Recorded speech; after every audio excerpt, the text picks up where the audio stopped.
अस्सलामुअलैकुम। Sports roundup के साथ मैं हूं दानियाल सुहेल। सबसे पहले टॉप स्टोरीज। दौरे न्यूजीलैंड के लिए 15 रुकनी टीम का ऐलान कर दिया। कराची में पीएसएल फाइनल की तैयारियां, खिलाड़ियों के लिए बख्तरबंद बसें खरीदने का हुक्म। बार्सिलोना और रियल मैड्रिड का एल क्लासिको मुकाबला आज शाम 5 बजे होगा। रोहित शर्मा ने टी20 क्रिकेट में तेज तरीन सेंचुरी का रिकॉर्ड बराबर कर दिया। तोता चशम बांग्लादेश भी भारत का हमनवा बन गया। पीएचएफ का हॉकी खिलाड़ियों के लिए सेंटर कॉन्ट्रैक्ट देने पर गौर। गेंद पर तनकीद, सलमान बट को महंगी पड़ गई, हारून रशीद नाराज। जरीन खान ने शाहिद अफरीदी के साथ ताल्लुकात की खबरें बेबुनियाद करार दे दी। टेस्ट ओपनर शर्जीर खान की शादी की रसूमात का आगाज।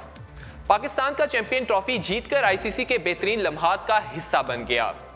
इसके साथ ही स्पोर्ट्स राउंडअप का आगाज करते हैं। दौरे न्यूजीलैंड के लिए 15 रुकनी टीम का ऐलान कर दिया गया है। दौरे न्यूजीलैंड के लिए 15 रुकनी टीम का ऐलान। अमाद वसीम और अहमद शहजाद ड्रॉप हो गए हैं। पाकिस्तान क्रिकेट बोर्ड पीसीबी ने दौरे न्यूजीलैंड के लिए 15 रुकनी टीम का ऐलान कर दिया है। ऑलराउंडर अमाद वसीम जख्मी होने के बायस स्क्वाड में जगह नहीं बना सके। तहम अजहर अली की वापसी हुई है। तफसीलात के मुताबिक कौमी टीम के चीफ सेलेक्टर इंजमामुल हक ने वनडे स्क्वाड का ऐलान करते हुए कहा कि अमाद वसीम घुटने की इंजरी के बाद मुकम्मल तौर पर सेहतयाब नहीं हुए, जिस वजह से उन्हें ड्रॉप कर दिया गया है। ड्रॉप करके मोहम्मद नवाज को टीम में शामिल किया गया है। जख्मी फास्ट बॉलर जुनैद खान की जगह ऑलराउंडर आमिर यमीन को टीम का हिस्सा बना लिया है, जबकि फिटनेस टेस्ट पास करने वाले अजहर अली को भी वापस टीम में शामिल कर लिया गया है। अहमद शहजाद भी वनडे स्क्वाड से बाहर कर दिया गया है। स्क्वाड से दीगर खिलाड़ियों के अगर जिक्र करें तो सरफराज अहमद कप्तान हैं और शुएब मलिक, शादाब खान, बाबर आजम, मोहम्मद हफीज, फ़हीम अशरफ, हसन अली, फ़खर जमान, हारिस सुहेल, मोहम्मद आमिर, रोमान रईस, इमामुल हक शामिल हैं। इमामुल हक का कहना था कि टीम के दरवाजे किसी भी खिलाड़ी पर बंद नहीं किए। हमारे नौजवान फास्ट बॉलर उम्दा खेल पेश कर रहे हैं। मोहम्मद हफीज की बॉलिंग टीम को फायदा देती है और अगर वो क्लियर हो जाते हैं तो टीम के लिए अच्छा होगा। याद रहे कि सरफराज 11 न्यूजीलैंड के खिलाफ सीरीज के लिए 26 दिसंबर को रवाना होगी और दोनों टीमों के माबैन सीरीज का पहला मुकाबला 6 जनवरी को खेला जाएगा। न्यूजीलैंड के खिलाफ सीरीज का जो स्क्वाड है उसमें ऐलान कर दिया गया है, वनडे स्क्वाड का ऐलान किया गया है, जिसमें 15 रुकनी टीम का ऐलान किया गया है। इसके हवाले से पहले फिटनेस टेस्ट आज लिया गया था नेशनल अकेडमी लाहौर में, जिसके बाद टीम का ऐलान किया गया है। और मोहम्मद हफीज के हवाले से कहा जा रहा था कि बॉलिंग एक्शन के बाद उनको बैटिंग की बेस पर टीम में सिलेक्ट करना है, तो उन हवाले से कहा जा रहा था उन्हें ड्रॉप किया जा सकता है, लेकिन वो टीम में शामिल हैं। आगे बढ़ते हैं और बात करते हैं कराची में पीएसएल फाइनल की तैयारियां, खिलाड़ियों के लिए बख्तरबंद बसें खरीदने का हुक्म। पाकिस्तान सुपर लीग के तीसरे एडिशन का फाइनल कराची में खेला जाएगा, जिसकी तैयारियां अरूज पर हैं, जबकि वजीर आला सिंध ने खिलाड़ियों के लिए बख्तरबंद बसें भी खरीदने का हुक्म दिया है। पीएसएल के तीसरे एडिशन का फाइनल कराची के नेशनल स्टेडियम में खेला जाएगा, जहां तैयारियां जोर शोर से जारी हैं। जबकि इस सिलसिले में चेयरमैन पीसीबी नजम सेठी ने वजीर आला सिंध मुराद अली शाह से मुलाकात भी की।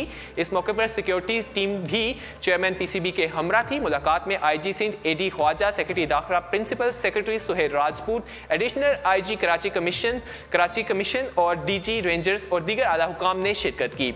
इस मौके पर पीएसएल फाइनल के लिए सिक्योरिटी अमूर पर तबादला ख्याल किया गया, जबकि स्टेडियम की मरम्मत की जारी काम में सिक्योरिटी तजावीज़ के लिए एसएसपी सिक्योरिटी को भी शामिल करने का फैसला किया गया। वज़ीर आला सिंध ने आईजी पुलिस और डिप्टी डीजी को फुल ड्रेस रिहर्सल करने का हुक्म और खिलाड़ियों के लिए बख्तरबंद बसें खरीदने का भी हुक्म दिया है। वज़ीर आला सिंध का कहना था कि फुल ड्रेस रिहर्सल कराची में इंटरनेशनल क्रिकेट मैचेस के लिए एतमाद पैदा करेंगी। आलमी क्रिकेट को वापस कराची में लाना चाहता हूं और हर लिहाज से इस इवेंट को तारीखी बनाऊंगा। जबकि कराची की आवाम पीएसएल मैचेस और फाइनल देखने के लिए पुरजोश है। ख्याल रहे कि पीएसएल के 3 मैचेस पाकिस्तान में खेले जाएंगे, जिसमें से 2 मैचेस लाहौर के कजाफी स्टेडियम और फाइनल मैच 25 मार्च को कराची में खेला जाएगा।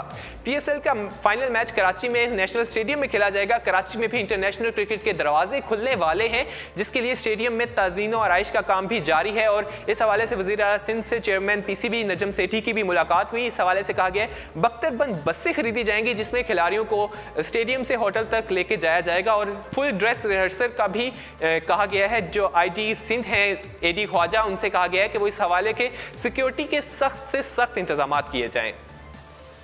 आगे बढ़ते हैं और बात करते हैं फुटबॉल की। बार्सिलोना और रियल मैड्रिड का एल क्लासिको का मैच आज होगा। दोनों टीमें आज मध्य मुकाबिल होंगी। स्पेनिश फुटबॉल लीग का सुपर मुकाबला एल क्लासिको का मैच आज होगा, जिसमें मेसी और रोनाल्डो जैसे प्लेयर्स मध्य मुकाबिल होंगे। इनके अलावा से और भी बड़े नाम इन एक्शन होंगे। लालिगा लीग में टॉप पोजीशन पर बराजमान बार्सिलोना आज मैच खेलेगी, रवायती हरीफ रियल मैड्रिड के मद्दे मुकाबिल होगी। वाज़ेह रहे कि इस मैच में बार्सिलोना की नेमार जूनियर की खिदमत हासिल नहीं होंगी। वो इस साल क्लब को छोड़कर पेरिस सेंट जर्मेन का हिस्सा बन चुके हैं।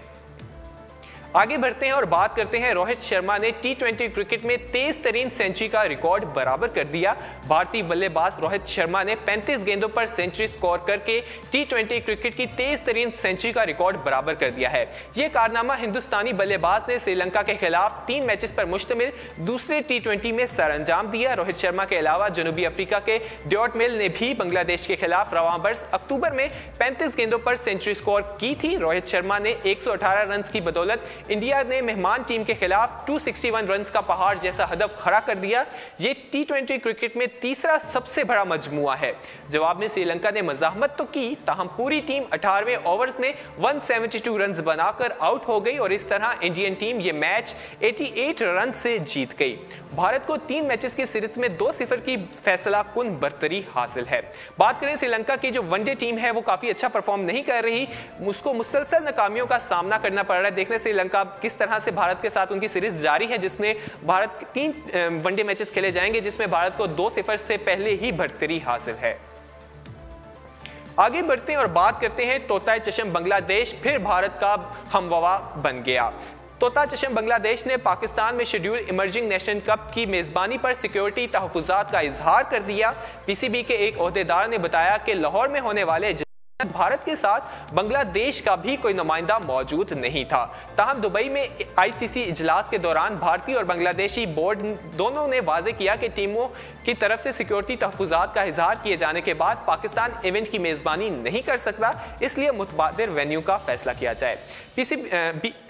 बीआईसीसी का सबसे बड़ा एतराज ये था कि मौजूदा सियासी हालात में भारतीय टीम पाकिस्तान में किसी भी मुकाम पर खेलने के लिए नहीं भिजवाई जा सकती, इसलिए मेजबान मुल्क का फैसला करने से कबल मुशावरत किए जाना चाहिए थी।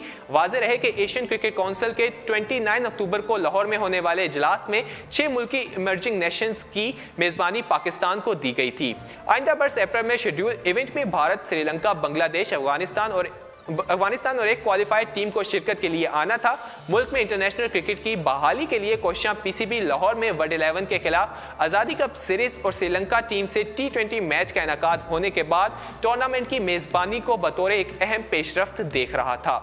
चेयरमैन बोर्ड नजम सेठी का कहना था कि मुख्तलिफ शहरों में इमर्जिंग नेशन कप कराते हुए दुनिया को मुस्बत पैगाम देंगे, मगर भारत ने रवायती हटदर्मी का मुजाहिरा करते हुए इवेंट के पाकिस्तान पर इनाकाद पर सवालिया निशान लगा दिया है। 18 दिसंबर को दुबई में होने वाले आईसीसी इजलास में बीसीसीआई हुकाम का ये सवाल उठाया गया कि लाहौर में होने वाली मीटिंग में जिसमें मेजबानी का फैसला किया गया उसमें भारत का कोई नुमाइंदा ही मौजूद नहीं था।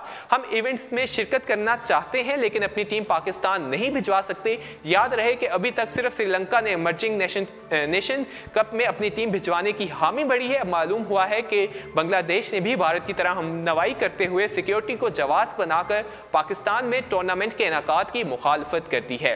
पीसीबी ओहदेदार ने कहा कि अभी इस मामले पर हतमी फैसला मौखिर किया गया है, मगर इसका यह मतलब बिल्कुल नहीं है कि मेजबानी छिन गई है। तमाम तर मसाइल के बावजूद इमर्जिंग नेशन कप पाकिस्तान में करवाने के लिए कोशिश करेंगे। ख्याल रहे कि भारत की जानिब से सियासी कशीदगी का नज़ला क्रिकेट पर गिराए जाने का ये पहला वाकया नहीं है। बीसीसीआई बिग 3 की हमायत के बदले में पाकिस्तान के साथ 8 साल में 6 सीरीज खेलने का वादा करके बाद में हुकूमती इजाज़त न मिलने का जवाब पेश करके टाल मटोल करता रहा है। अब पीसीबी हर जाने की रकम वसूली के लिए आईसीसी की तनाज़ात कमेटी में केस दायर कर चुका है। दूसरी जानिब पाकिस्तान की स्पोर्ट से टेस्ट स्टेटस पाने वाली बांग्लादेश ने भी माजी में तोता चशम करते हुए वादा खिलाफियों का सिलसिला जारी रखा है और अब इमर्जिंग नेशन कप के मामले में किसी मुस्बित रवैये की उम्मीद नहीं की जा सकती।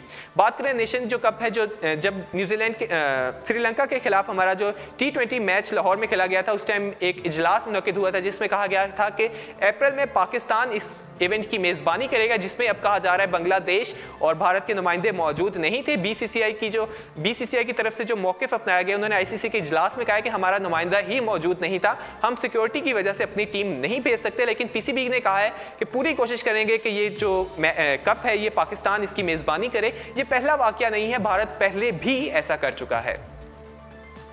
आगे बढ़ते हैं और बात करते हैं हॉकी की। पीएचएफ का हॉकी खिलाड़ियों को सेंटर कॉन्ट्रैक्ट देने पर गौर। पाकिस्तान हॉकी फेडरेशन ने खिलाड़ियों के सेंटर कॉन्ट्रैक्ट के हक में वोट दे दिया। पाकिस्तान हॉकी फेडरेशन की मौजूदा इंतजामिया ने खिलाड़ियों को सेंटर कॉन्ट्रैक्ट देने के हक में वोट दिया है। फेडरेशन हुकाम का ख्याल है कि प्लेयर्स का बड़ा मसला माली मामलात हैं, इसलिए ज्यादातर प्लेयर्स बांग्लादेश, ओमान और मलेशिया में लीग्स खेलने को तरजीह देते हैं। इस मसले पर काबू पाने के लिए खिलाड़ियों को माली तौर पर मुस्तहकम करने की जरूरत है। याद रहे कि पीएचएफ की तरफ से पहली बार खिलाड़ियों को माहाना बुनियादों पर तनख्वाहें देने का आगाज साबिक सदर कासिम ज़िया के दौर में हुआ। उस वक्त ए कैटेगरी में शामिल खिलाड़ियों को 50,000, बी कैटेगरी में 40 और सी कैटेगरी वाले प्लेयर्स को 30,000 रुपए दिए जाते थे। बाद फेडरेशन का खजाना खाली होने के बाद यह सिलसिला रोक दिया गया, जबकि अख्तर रसूल के दौर में भी प्लेयर्स को सेंटर कॉन्ट्रैक्ट से महरूम रहे।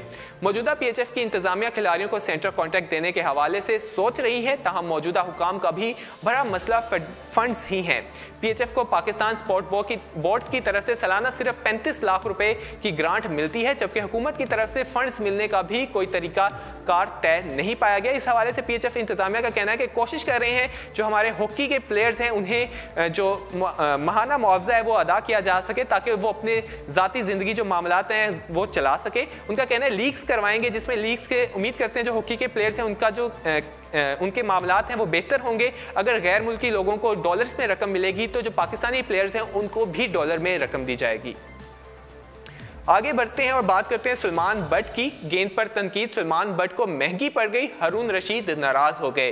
कायद-ए-आज़म ट्रॉफी में इस्तेमाल होने वाली गेंद पर तनकीद सुलेमान बट को महंगी पड़ गई, जबकि पाकिस्तान क्रिकेट बोर्ड के डायरेक्टर हारून रशीद ने साबिक टेस्ट कप्तान को आड़े हाथों ले लिया। कराची के नेशनल स्टेडियम में मीडिया से गुफ्तगू करते हुए हारून रशीद ने कायद-ए-आज़म ट्रॉफी क्रिकेट टूर्नामेंट में इस्तेमाल होने वाली गेंद पर तनकीद करने वाले वापडा के कप्तान सुलेमान बट को आड़े हाथों लेते हुए कहा कि बॉलर और बैट्समैनों को हर किस्म का मुकाबला करने के लिए तैयार रहना चाहिए।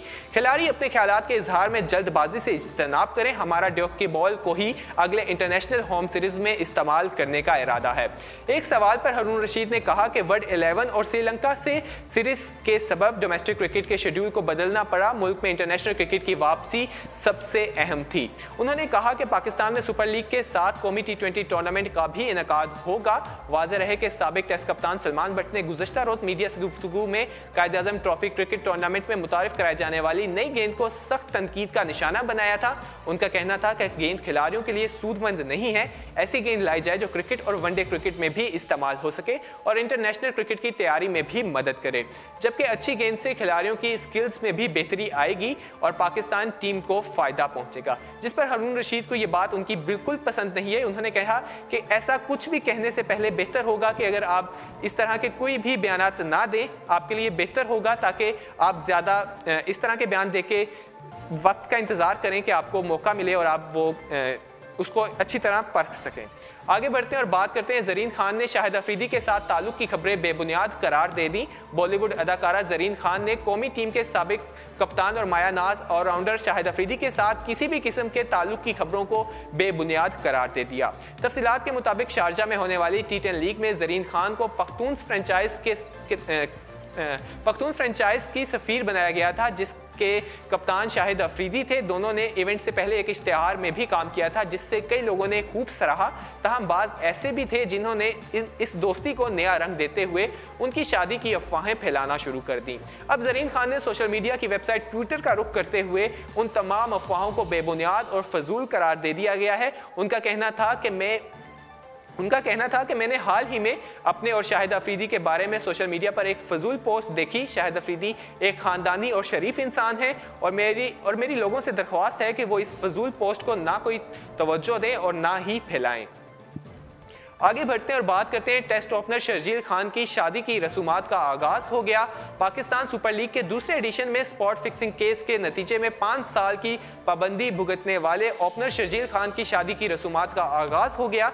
ज़राए के मुताबिक शर्जील खान की होने वाली अहलिया का ताल्लुक बहावरपुर से है और गुज़श्ता रोज उनकी मेहंदी की रस्म अदा की गई। याद रहे कि PSL के दूसरे सीजन में स्पॉट फिक्सिंग के नतीजे में शर्जील खान पर 5 साल की पाबंदी आयद की गई है, जिसमें से 2.5 साल वो किसी भी किस्म की क्रिकेट में हिस्सा नहीं ले सकते और बकिया अरसे के दौरान उन पर कड़ी निगाह रखी जाएगी। 2017 शर्जील खान के लिए इतना अच्छा नहीं रहा था, लेकिन कि 2017 के इख्तिताम पर उनकी शादी होने जा रही है। उम्मीद करते हैं कि 2018 जो नया शुरू होने वाला है वो उनके लिए अच्छा साबित हो। आगे बढ़ते हैं और बात करते हैं पाकिस्तान का चैंपियन ट्रॉफी जीतना आईसीसी के बेहतरीन लम्हात का हिस्सा बन गया। 2017 कौमी टीम की बहुत सी खुशियां लेकर आया, जिसमें से सबसे ज्यादा यादगार लम्हा बिलाशबा वही था जब ग्रीन शर्ट्स ने जून में आईसीसी चैंपियन ट्रॉफी के फाइनल में भारत को शिकस्त देकर पहली मर्तबा टाइटल अपने नाम किया। पाकिस्तानी टीम का यह तारीखी लम्हा अब ICC fan movement of the year का भी हिस्सा बन चुका है। इस फहरिस्त में बेहतरीन लम्हात में आयरलैंड और अफगानिस्तान की टीम को टेस्ट स्टेटस मिलना, आयरलैंड का वर्ल्ड कप लीग चैंपियनशिप जीतकर वनडे स्टेटस का दोबारा हसूल और इंग्लैंड और भारत के माबैन वुमेन्स वर्ल्ड का लॉर्ड्स में खेला जाना फाइनल भी शामिल हैं। उम्मीद करते हैं आज का स्पोर्ट्स राउंडअप आपको पसंद आया होगा। मजीद खेलों की खबरें जानने के लिए विजिट कीजिए हमारी वेबसाइट urdupoint.com। अल्लाह हाफिज।